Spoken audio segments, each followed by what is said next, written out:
श्रीशिवः साधु साधु महादेवी पृष्ठम् सर्वजगद्धितम्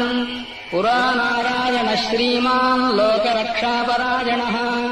क्षीराब्धौ सुचिरम् कालम् साम्बमूर्तिधरम् शिवम् मामेकाग्रेण चित्तेन ध्यायन्यवसदच्युतः तपसा तस्य सन्तुष्टः प्रसन्नोऽहम् कृपावशात्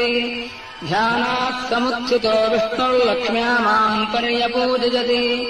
तुष्टावविविधैः स्तोत्रैर्वेदवेदान्तसंहितैः वरम् वरजहे वत्स यदिष्टम् मनसि स्थितम् तत्ते दास्यामि न चिरादित्युक्तः कमलेक्षणः प्राह माम् परया भक्त्या वरम् दास्यसि चेत्प्रभो रक्षार्थम् सर्वजगतामसुराणाम् क्षजाय च स्वार्वात्मयोगसिद्ध्यर्थम् मन्त्रमेकम् ममादिश इति सम्प्रार्थितस्तेन माधवेनाहमम्बिके सञ्चिन्त्यानुत्तमम् स्तोत्रम् सर्वेषाम् सर्वसिद्धितम्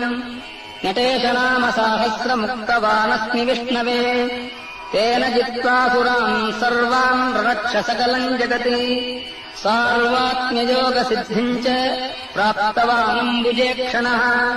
तदेव प्रार्थयस्यद्य नाम साहस्रमम्बिके पठनान्मननाद्यस्य